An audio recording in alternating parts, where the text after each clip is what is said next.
পৃথিবীর সবচেয়ে দামি বস্তু হচ্ছে মহিলা, পৃথিবীর সবচেয়ে সম্মানী বস্তু হচ্ছে মহিলা, পৃথিবীর সবচেয়ে উত্তম বস্তু হচ্ছে মহিলা, শান্তি দেওয়ার বস্তু হচ্ছে মহিলা, তৃপ্তি দেওয়ার বস্তু হচ্ছে মহিলা, সার্বিক সুবিধা দেওয়ার বস্তু হচ্ছে মহিলা। মহিলাই সারাদিন রান্না বান্না করার পরে কারেন্ট না থাকলে আপনাকে বাতাস পাখাতে এক হাতে বাতাস করে আর এক হাতে খাদ্য পানি আপনার মুখে তুলে দেয়। এই হলো মহিলা। মহিলাকে আপনি চিনেন, মাথায় গোবর আছে, এই জন্য আপনি তাকে চাকরি করতে পাঠিয়েছেন। ও চাকরি করতে যাবে কেন?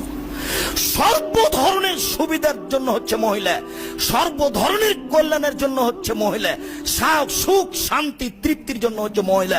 আল্লাহ তাআলা তাকে এই জন্যই সৃষ্টি করেছেন।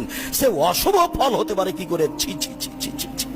মানুষের আচরণ, মানুষের চরিত্র, মানুষের জ্ঞান গরিমা নিচে নামতে নামতে এত খারাপ হয়ে গেছে, অশুভ কাজটাকে নিয়ে চলে গেছে মহিলাদের কাছে।